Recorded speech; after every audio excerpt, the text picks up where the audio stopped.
Hello, good day, and welcome. I'll be answering JAMB 2010 Mathematics Past Question 50.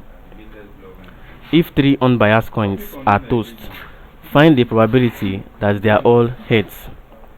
A 1 over 8, B 1 over 3, C 1 over 6, and D 1 over 9. Now we're told that three unbiased coins are tossed. Three unbiased coins are tossed. Find the probability that they are all heads. Now let's look at the possible outcomes.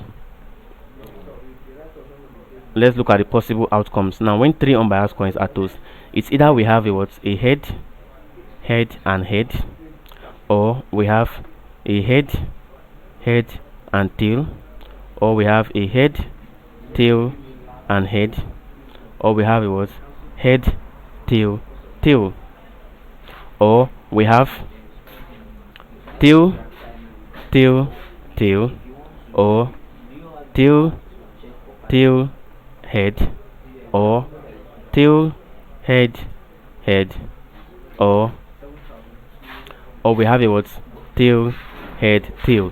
Now these are the possible outcomes of this of the result when three unbiased coins are tossed. So it's either you have head, tail, head, tail, head, and tail, head. Now the question says find the probability that all are heads. They are all heads, and if you can look at it, this is the only possible outcome having all heads.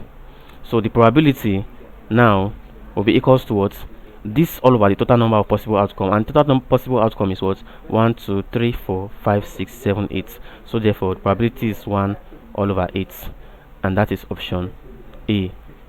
Thank you and God bless you. Ensure subscribe to our channel for more videos and past questions.